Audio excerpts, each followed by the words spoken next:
3일 저녁 다시 또 여러분 뵙게 돼서 반갑습니다. 하나님께서 매 시간마다 우리에게 주시는 은혜들을, 우리에게 큰 깨달음으로 주시는 이 깨달음들이 우리의 삶을 변화시키고 하나님께로 더 가까이 다가가게 하는 원동력이 되기를 바랍니다.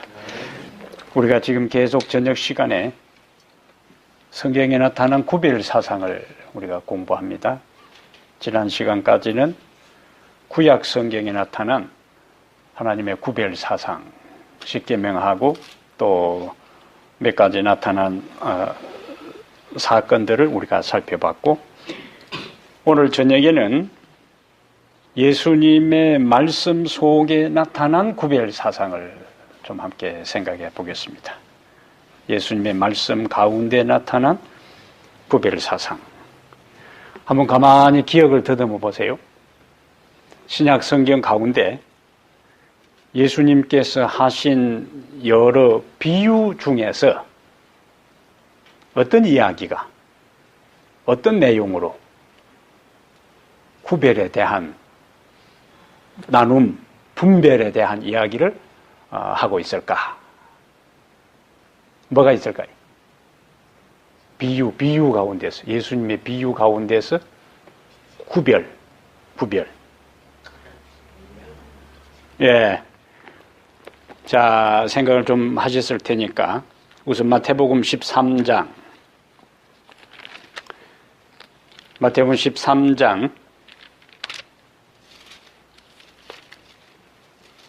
24절 보겠어요. 마태복음 13장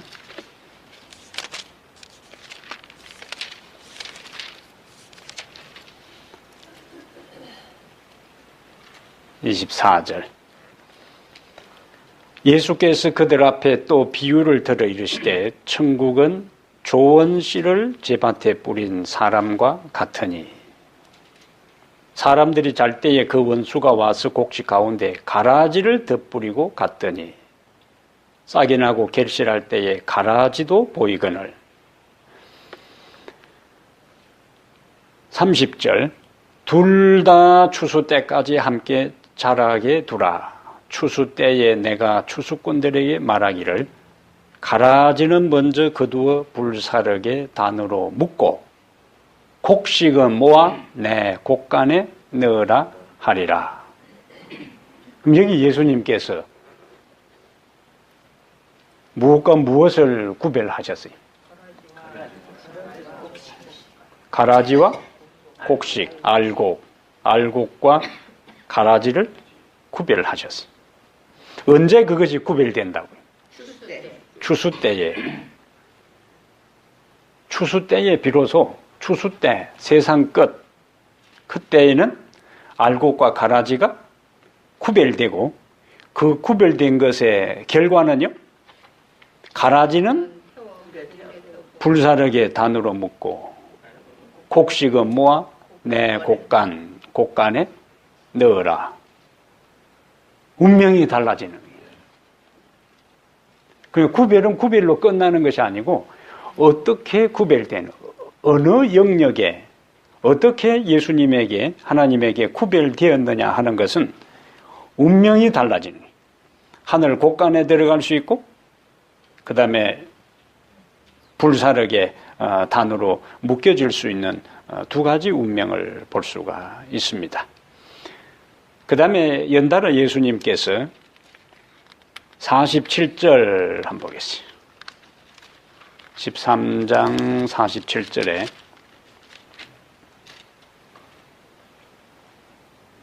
천국은 마치 바다에 치고 각종 물고기를 모는 그물과 같으니 그물에 가득함에 물가로 끌어내고 앉아서, 그건 또 어떻게 해요? 좋은 것은 그릇에 담고 못된 것은 내버리느니라. 49절에 세상 끝에도 이러하리라. 천사들이 와서 의인 중에서 악인을 갈라내어 풀무불에 던져 넣으리니 거기서 울며 이를 갈리라. 아까 농사 짓는 비유에서는 추수 때라 그랬고, 예수님은 그 추수 때에 대한 용어를 좋은 것은 그릇에 담고, 아까는 알곡은 묶어서 곡간에 넣고, 그 다음에 가라지는 묶어서 태운다 그랬는데, 여기는 좋은 고기는 그릇에 담고, 못된 것은 내 버리느니라. 언제 그런 일이 일어난다고요? 세상 끝에. 앞에는 추수 때에라는 말이, 여기는 세상 끝. 그래서 좋은 고기와 못된 고기를 40절에는 의인과 악인, 여기도 뭐가 있어요?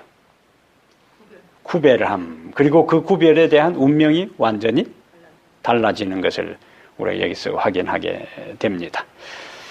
종종 하나님의 사랑에 대한 이야기를 할 때에 우리 하나님은 사랑의 하나님이기 때문에 형벌하시거나 악인들, 죄인들을 멸망시키지 않으신다.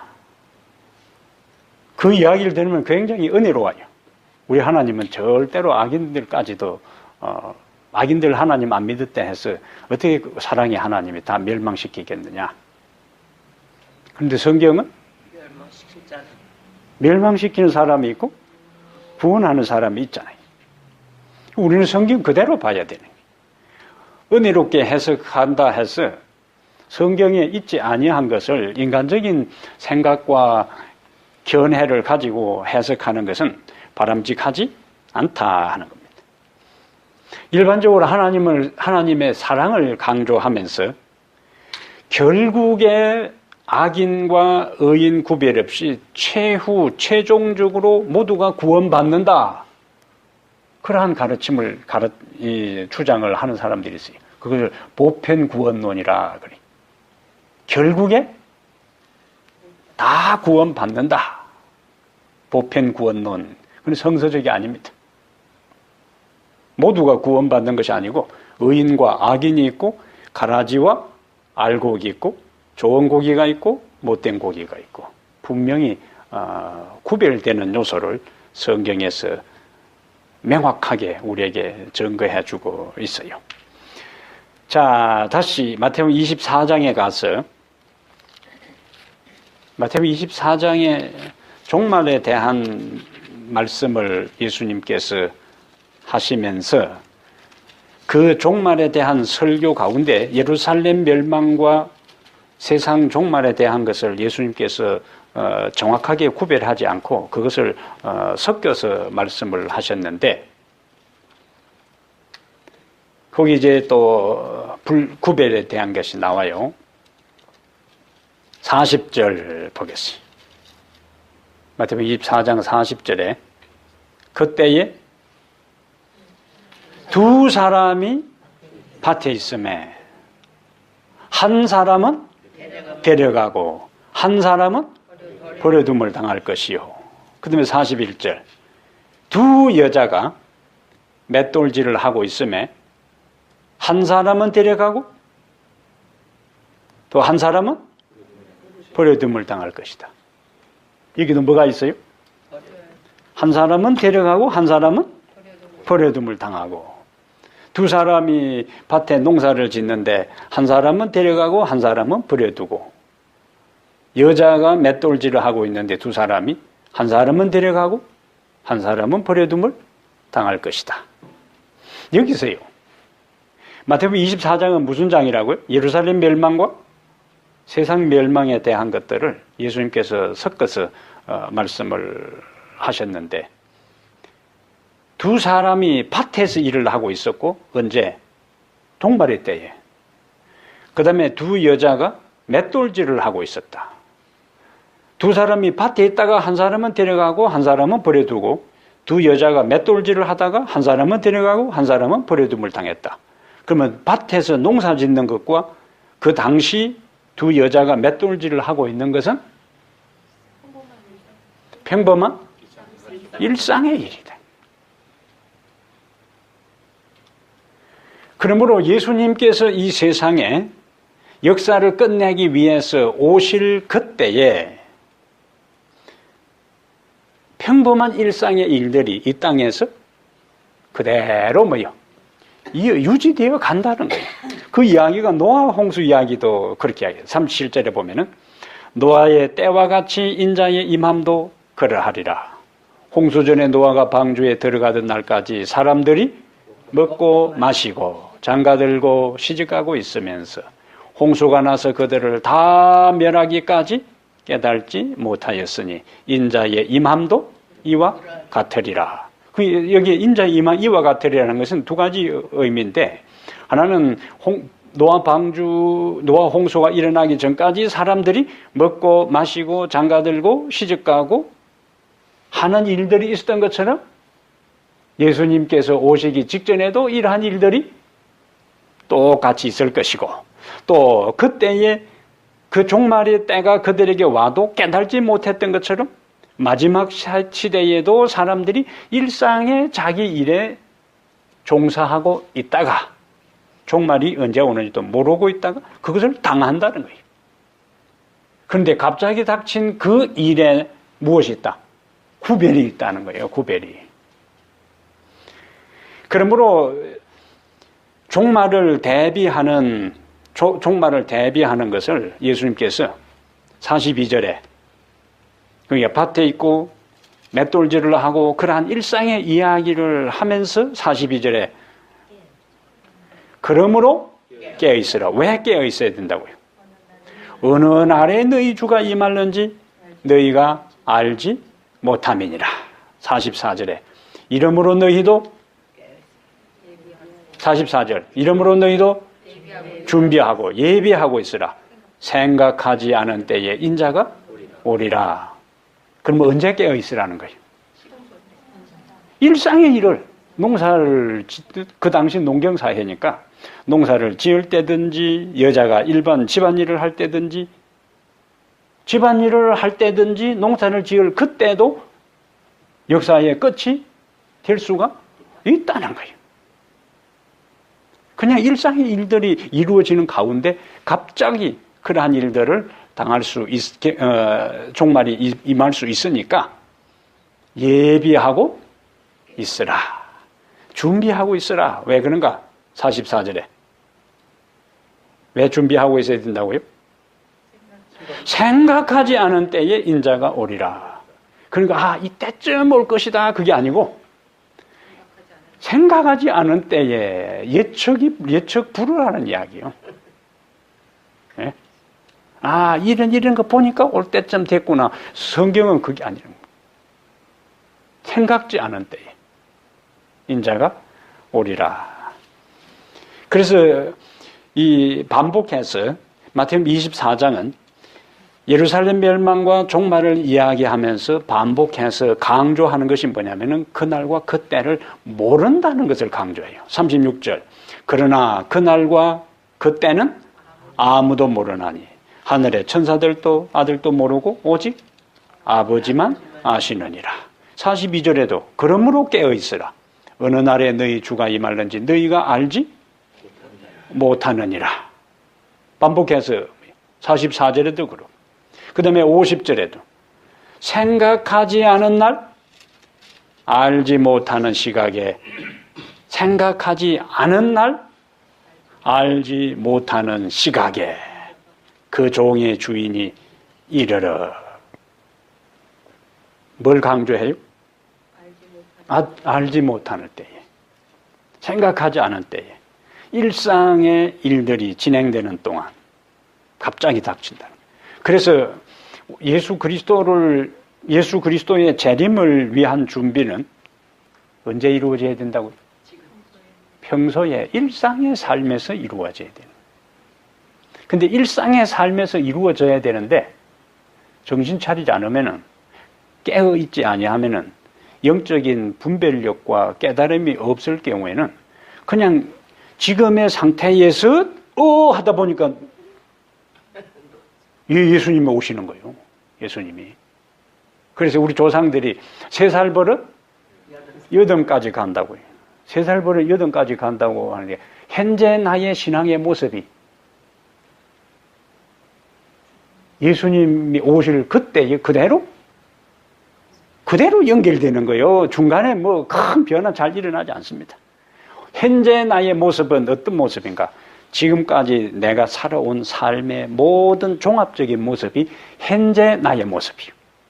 내 생각, 내 사고, 내 철학, 내 가치관, 내 인생관, 이 모든 것은 갑자기 지금 형성된 게 아니고 내가 인생 30년, 40년, 50년, 60년, 70년을 어떻게 살아왔느냐 하는 것이 지금 나의 모습이요.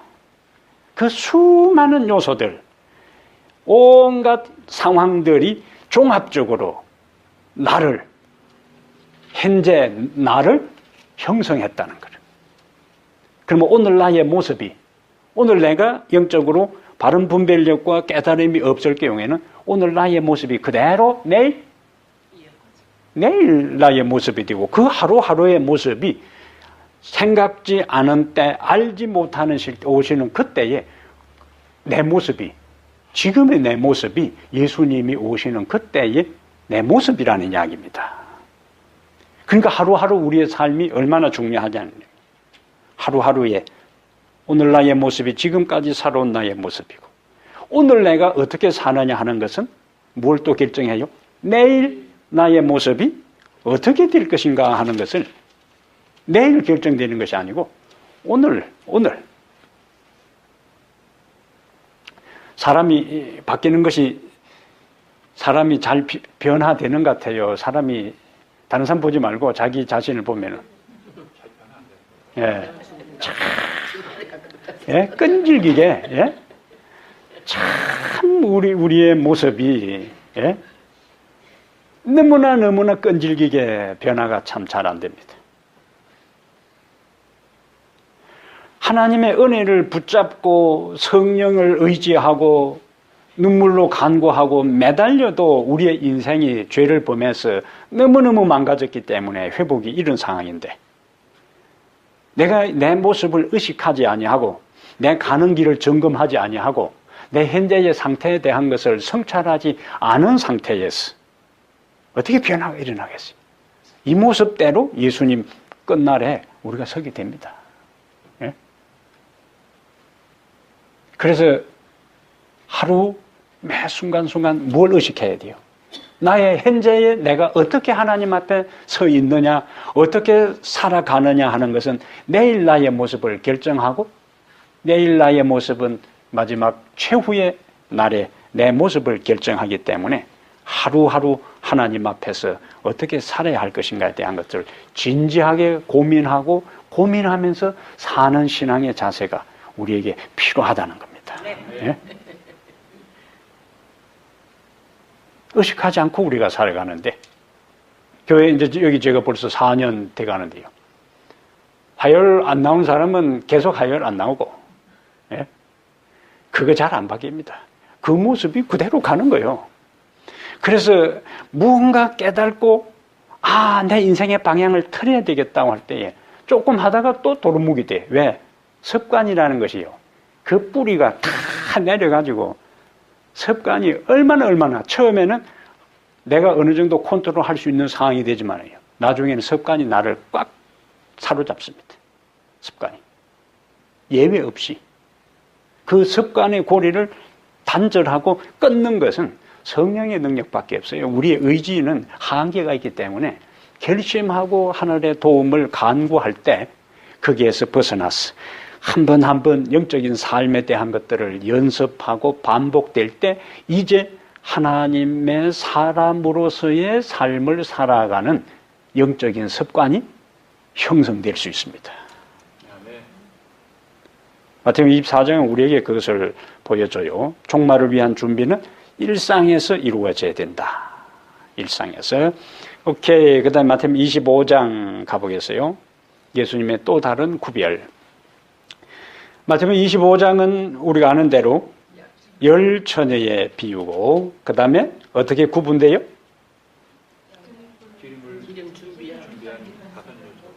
예, 미련한 자들과 성경에 있는 3절에는 그리고 2절에 보면은 그 중에 5은 미련하고 5은 설기 있는지라. 여기도 뭐가 있어요? 구별이 있어요. 그러면 그 구별의 내용이 뭐냐? 미련한 자들과 설기 있는 자들을 갈라놓는 것이 뭐냐? 3절에 보니까 미련한 자들은 등을 가지되 기름을 가지지 아니하고, 설기 있는 자들은 그릇에 기름을 담아 등과 함께 가져갔다. 우리가 아는 대로 여기 등은 하나님의 말씀입니다. 시편 119편 105절에 있는 것처럼 주의 말씀은 내 발의 등이요 내 길의 빛이니이다. 말씀이요. 그러니까 미련한 자들과 설기 있는 자들은 다 말씀은 있었어요. 그리고 기본적인 기름은 다 있었습니다. 왜? 기름이 없으면 등이 빛을 발할 수가 없잖아요. 그러니까 초기에는 미련한 자들과 설기 있는 자들이 다 등도 있었고 기름도 있었어요. 기름이 없으면 빈 등만 가져가는 사람이 없지요. 다 등이 있으면 그게 기본 기름은 다 들어있다. 거기에는 초기에 등을 가지고 기름을 가진 상황에 있어서는 외형적으로 하등의 차이가 없습니다. 그런데 어디에서 차이가 있다고요? 스페어 기름을 준비했느냐 안 했느냐. 여분의 기름. 그 여분의 기름은 어디에서 여분의 기름을 준비했느냐 준비하지 않느냐에 대한 결정적인 차이가 나타나는가. 그 신랑이 오는 것이 지연될 때, 드디 올 때에 비로소 그냥 기본적으로 등 기름 준비한 상태에서 그냥 오셨으면은 설기 있는 사람과 미련한 사람의 구별이 없어요. 구별이. 그런데 변수가 뭐였다고요? 신랑이 드디어 오므로. 기본 그 등잔에 있던 기름이 점점 드디어 오므로 점점 줄어들 때 여분의 기름을 가진 사람은 계속 채울 수가 있었지만 그렇지 않은 사람은 그냥 가물가물하는 꺼져버린 상황이에요. 예수님의 재림의 기다림에 대한 것들이 딱 처음에 신앙생활을 하면서 마음에 뜨거움이 있고 확신이 있고 감동이 있을 때에 예수님 오시면은 별 차이 없이 너도 나도 다 구원받을 수 있는 상황이 되는데 기다림이죠. 기다림. 지금의 상황은 1844년에 예수님께서 오실 것이라고 기다렸던 그 상황, 또 더 거슬러 올라가서 예수님께서 하늘로 올라가실 때에 내가 다시 오리라 했을 때에 그 동시대에 예수님의 성천을 목격했던 그 시대 사람들은 그들이 죽기 전에 오시리라고 생각했어요. 바울이 한창 활동할 그 당시에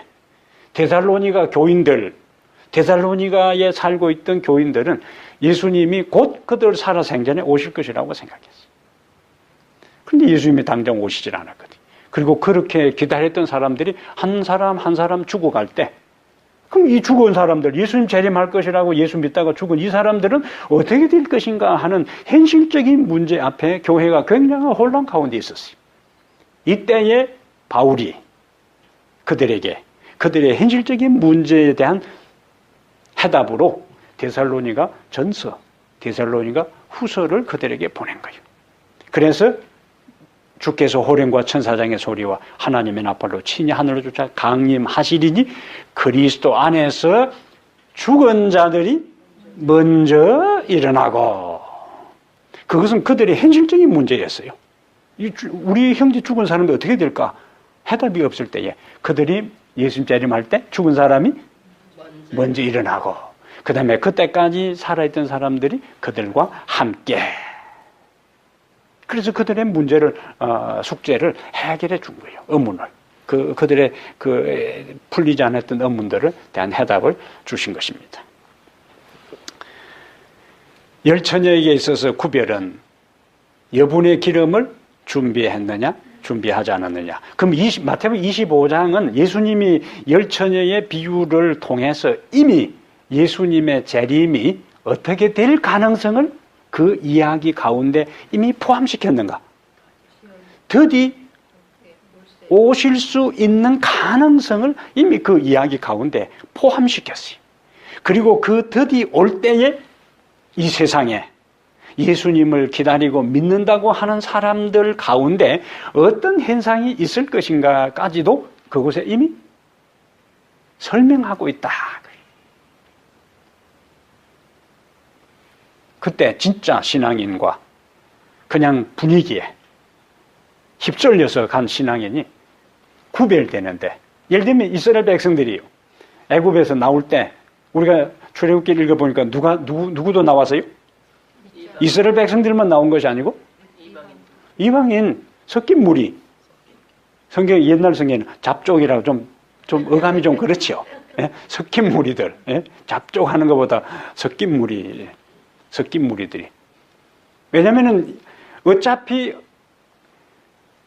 처음에 여기 미국에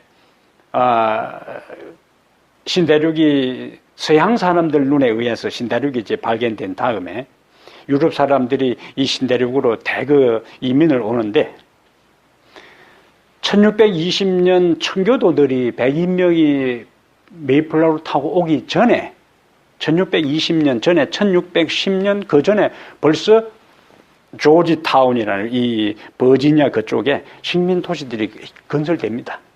1620년 그때 최초로 유럽 사람들이 온 게 아니고 벌써 왔어요.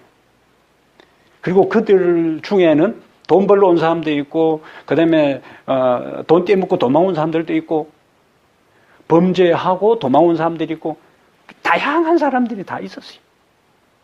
그러면 여기 이스라엘 백성들이 애굽을 나와서 지금 하나님이 약속한 가나안 땅으로 간다 할 때 따라 붙인 사람들 가운데 대부분 뭐예요? 그런 사람들이 애굽에 살아봐야 뭐예요? 별 희망 없는 사람들. 예? 그리고 잡힐 위험이 있는 범죄자들, 또 빚을 갚아야 되는데 갚을 돈 없는 사람들, 저점 그냥 따라 붙이고, 물론 개중에는 평소에 이스라엘 백성들의 모습을 보면서 그동안에 열재앙이 진행되는 과정 속에서 우리가 섬기는 신하고 이 히브리인들의 신은 질적으로 굉장한 차이가 있구나, 이왕이면 이러한 신을 믿어야 되겠다고 생각하고 따라 붙인 사람도 있을 거예요. 그리고 모험심 있는 사람들, 여기에 있는 것보다 뭔가 새로운 어떤 신세계에 가서 꿈을 한번 펼쳐보자 하는 사람들도 있었을 것이다. 근데 준비해온 양식도 있고 물도 먹을 수 있고 어떤 위기 상황이 닥치기 전에는 섞인 무리나 이스라엘 백성들이나 외형적으로는 뭐예요? 차이가 없었어요. 근데 언제 차이가 났어요? 언제 문제가 발생했어요?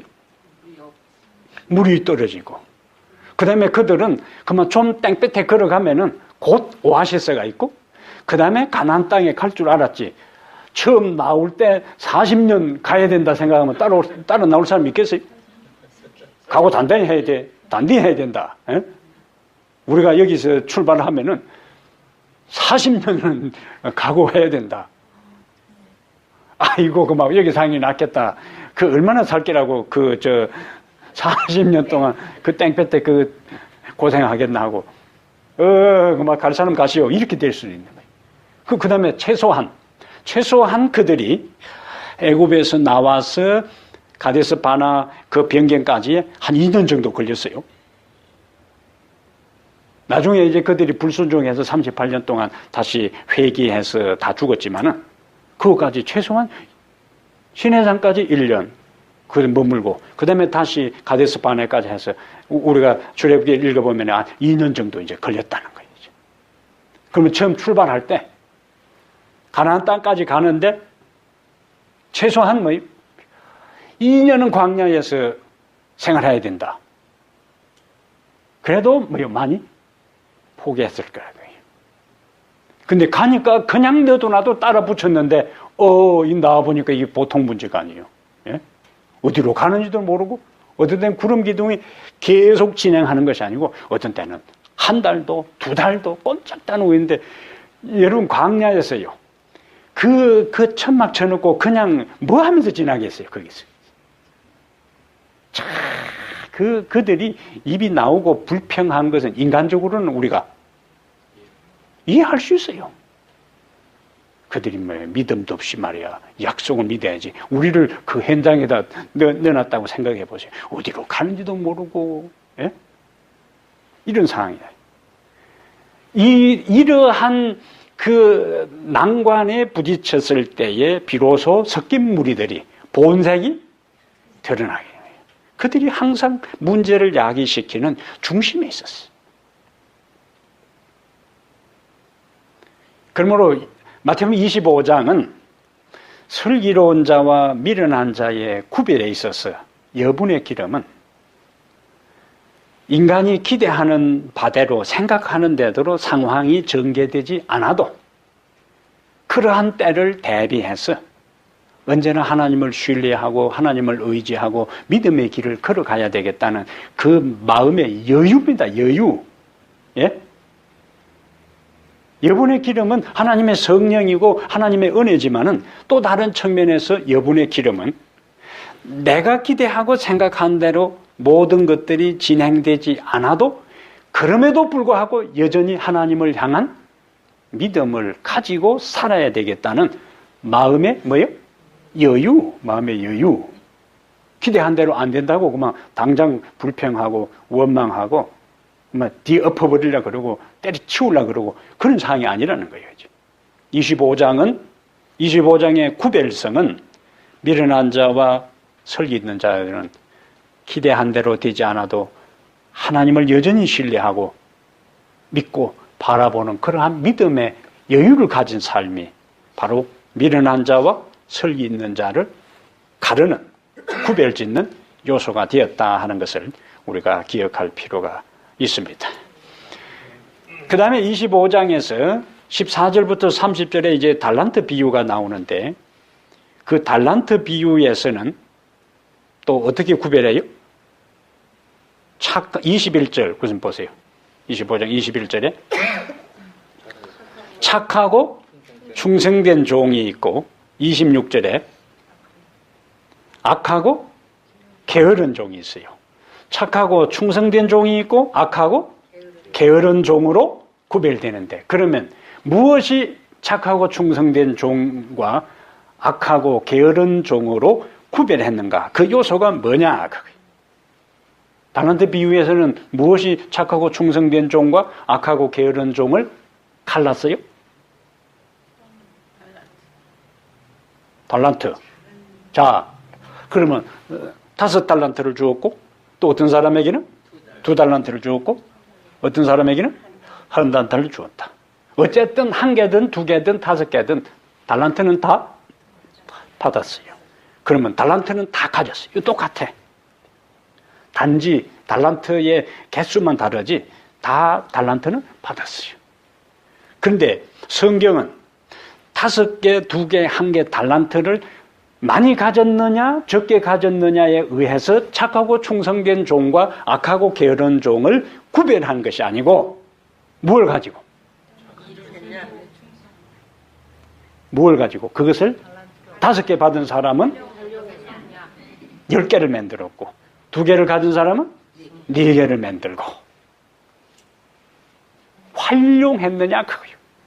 그러면 1개 가진 사람이 몇 개 만들었으면 2개 만들었으면 예수님이 너 착하고 충성된 종아 이렇게 됐을 텐데 1개 받은 사람은 까짓건 이건 이시는 하나 땅 파가지고 혹시 내 하다가 실수하면 이거 본전도 못 찾으면 나중에 주인이 나타나서 원금 가져오라면 안 되니까 거기라도 보호하려고 땅에다 파묻어 놨다 그러지. 달란트 비유에서 핵심은 활용입니다. 활용. 그래서 하나님께서는 우리들 개인이 얼마나 많은 다양한 재능과 은사와 탤런트를 가졌느냐에 관심 있는 것이 아니고 우리가 가진 것이 1개든 2개든 아니면은 하프 반개든 간에 그것을 어떻게 한 것에 대해 활용한 것에 대해 하나님께서 우리를 충성되고 착하고 충성된 종과 악하고 게으른 종으로 뭐한다? 구별한다는 거예요. 이것이 마지막 시대에 똑같이 이루어질 그러한 내용입니다. 착하고 충성된 종과 악하고 게으른 종. 활용이요. 활용. 그 다음에 31절부터 45절에는 양과 염소의 비유가 나오는데,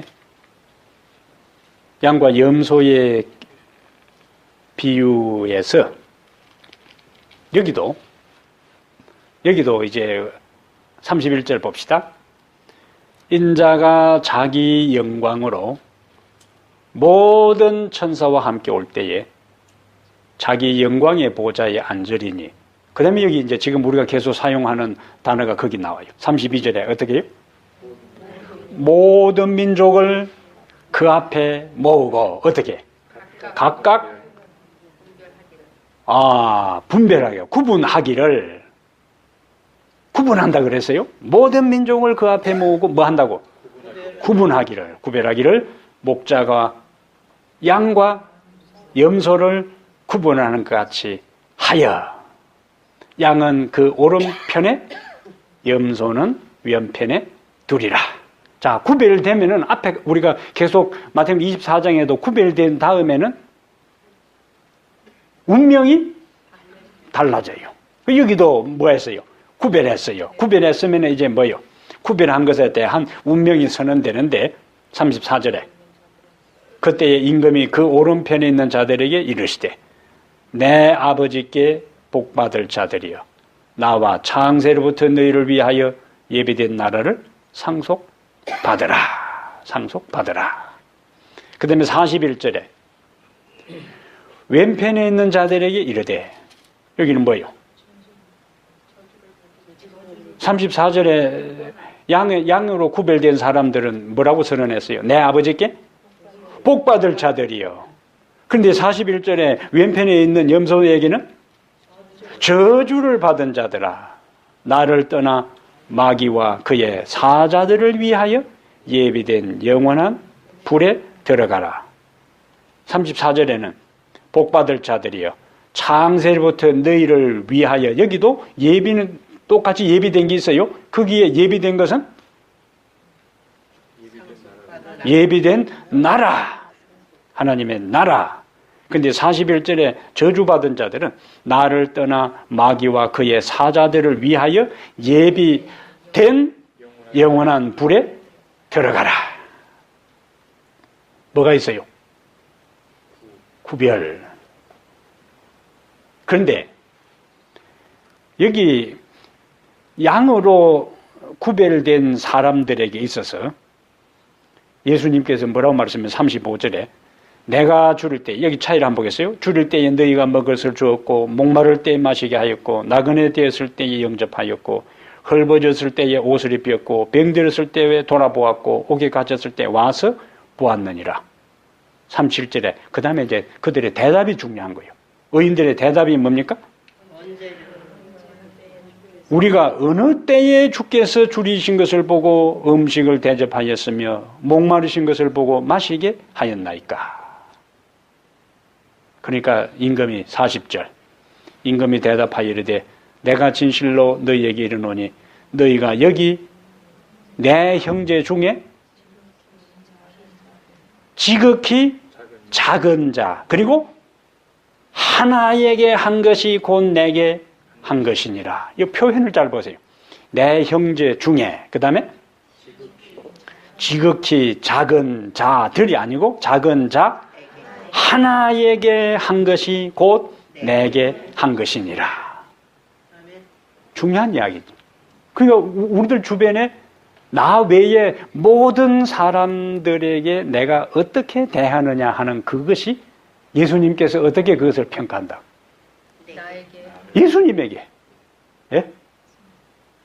가장 하찮고 보잘것없고 미천하고 변변찮은 그 한 사람에게 내가 어떻게 대하고 어떤 행동을 취하고 어떤 말을 하고 한 그것이 예수님은 그 한 사람 하찮고 변변찮고 보잘것없는 사람을 끝나는 것이 아니고 자기 자신에게 한 것으로 그것을 평가한다. 그런데 여기 구원받은 사람들은 자기들이 그러한 일을 한 것을 기억하지를 못해요. 기억하지를 못한다는 것은 뭘 의미하는가? 그들의 품성과 인격에서 그것이 자연스러웠다는 거예요. 몸에 빼였다는 거라. 그냥 도와줘야지. 그래야 예수님께서 이 사람을 도와줘야 예수님께서 그날에 내한테 잘했다 이렇게 할 텐데 이런 식이 아니라는 거예요. 그건 전혀 그냥 그 자체로 불쌍하고 사랑스럽고 동정하고 긍휼이 있고 인자와 자비가 있어서 그냥 한 거예요. 그럼 예수님이 나중에 그 하나하나를 우리는 다 기억하지 못하고 잊어버리고 그냥 살았는데 그것을 너가 언제 그렇게 했고 언제 그렇게 했고 언제 그렇게 했고.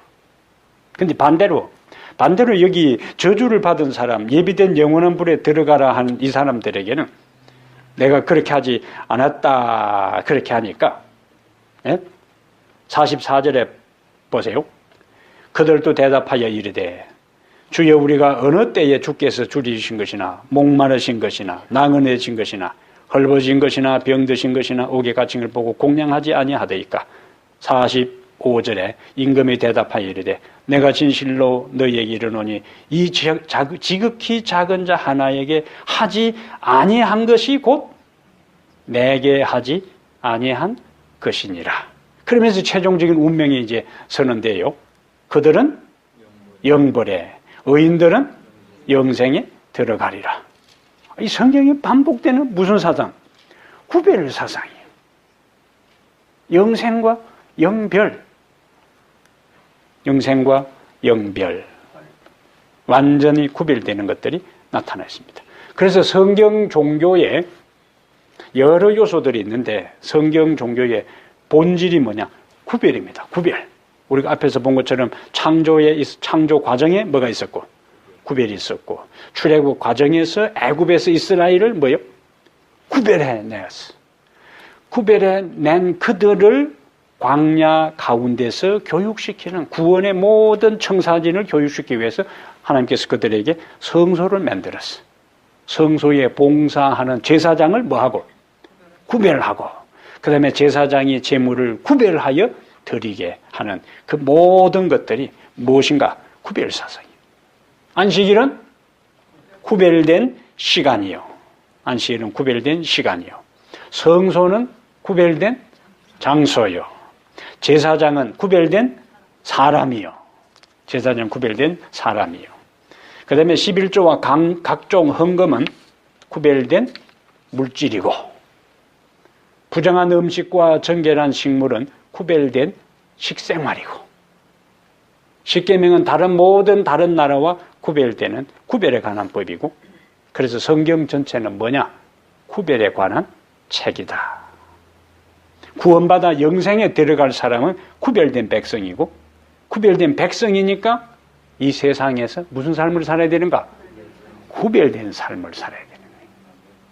원리는 분명합니다. 그래서 계시록 18장의 마지막 부분을 보겠어요. 계시록 18장에 이전에는 출애굽 이스라엘 백성들을 출애굽 애굽에서 나오고 그들을 불러내신 것처럼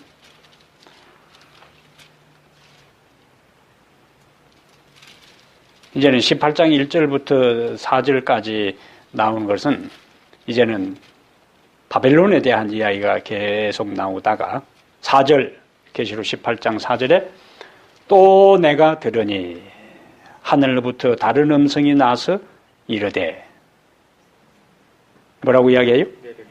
내 백성아 거기서 뭐 하라고?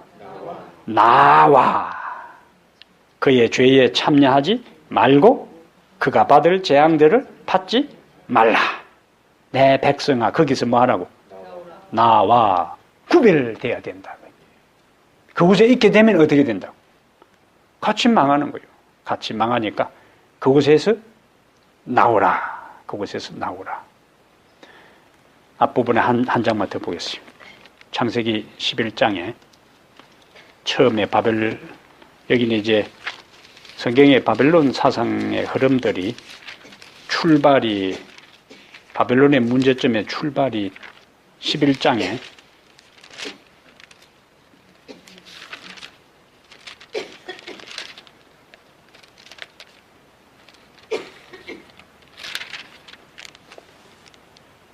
11장이요. 10장. 자, 11장 4절. 11장 4절에 또 말하되 성읍과 탑을 건설하여 그 탑 꼭대기를 하늘에 닿게 하여. 그 다음에 이제 그게 중요한 거예요. 두 가지. 첫 번째는 우리 이름을 내고, 두 번째는 온 지면의 흩어짐을 면하자. 이것이 바벨탑을 쌓은 동기와 목적이요. 첫 번째는 우리 이름을 내고, 두 번째는 온 지면의 흩어짐을 면하자. 여호와께서 내려와서 그것을 7절에 보면은 혼잡하게 해서 막았어요. 그리고 8절에 여호와께서 그들을 온 지면에 흩으셨으므로 그들이 도시를 건설하기를 그쳤더라. 다시 9절에 보면은 여호와께서 거기서 그들을 온 지면에 흩으셨더라. 원래 하나님의 창조 계획은 땅에 편만하라, 땅에 번창하라 그거예요. 근데 이들은 흩어짐을 면하자. 하나님의 창조 명령, 문화 명령에 어긋나게 흩어짐을 면하자 하고 함께 살려고 했던 거예요. 그 다음에 우리 이름을 내자. 자기들의 이름을 높이는 거예요. 하나님의 이름을 높이는 것이 아니고 자기들의 이름을 높이는 그 바벨 정신이, 바벨탑 정신은 하나님 중심이 아니고 인간 중심이, 하나님의 영광과 명예가 아니고 사람의 이름과 사람의 명예를 높이는 그 모든 기본 정신과 사상은 바벨론 사상이에요. 그것은 결국에 망하는 거예요. 여기에 창세기 11장에 바벨탑이 끝났고, 그 다음에 계시록 18장에 바벨론에서 나오라 하면서 바벨론 멸망에 대한 이야기가 나와요. 우리는 교리적으로 다른 교회, 타락한 교회를 바벨론으로 이해하지만은 그것은 교리적으로 이해하는 것이고, 개인적으로는 하나님 중심적인 삶을 살지 않는 그러한 것, 하나님의 명령대로 따르지 아니한 그 모든 정신과 삶이 뭐냐? 바벨론의 삶이에요. 바벨론의 삶. 자칫 잘못하면 교리적인 것만 연구해가지고 하는데, 그거보다 더 중요한 것은 내 개인의 삶이 현재 어떤 정신 속에서 내가 인생을 살아가는, 신앙을 하는가 하는 것들을 더 우선적으로 생각하고 이해한 다음에 교리적인 측면, 역사적인 측면에서 바벨론이 이렇다 하는 것으로 이해를 하는 것이 순서적으로 맞는 거예요. 오늘 우리가 마지막 생각할 것은 구별, 신약 성경 예수님의 가르침과 그리고 성경 마지막 계시록에 이르기까지 끊임없이 무슨 사상이 반복된다고요? 구별됨. 그러므로 우리가 하나님의 소유로 구별되었으니까 구원받은 사람으로 구별된 하늘에 살 사람답게 이 땅에서 우리의 생각하는 것, 말하는 것, 먹는 것, 입는 것, 살아가는 모든 삶에서 무엇이 필요하다? 구별됨이 필요한 거예요. 그것은 내가 구별하기 전에 먼저 하나님이 주도적으로 나를 먼저 구별해서 당신의 소유로 삼아 주셨기 때문에 이제 하나님의 소유로 구원받은 사람답게 이 땅에서 구별된 삶을 살게 될 때 최종적으로 하나님께서 다시는 섞이지 않고 구별됨을 신경 쓰지 않는 하늘에서 영원히 그분과 함께 구별된 삶을 살 수 있도록 우리를 인도해 주실 것입니다. 우리들 한 분 한 분이 다 이와 같은 가르침과 사상 속에서 우리의 삶이 하나님 앞에 부끄럽지 않는 구별된 삶을 살아가게 되기를 간절히 바랍니다. 우리 하늘아버지, 이 저녁에도 이 구별된 기도 저녁에 당신을 사랑하는, 그리고 말씀을 사모하고 목말라 하는 성도들이 함께 모였습니다.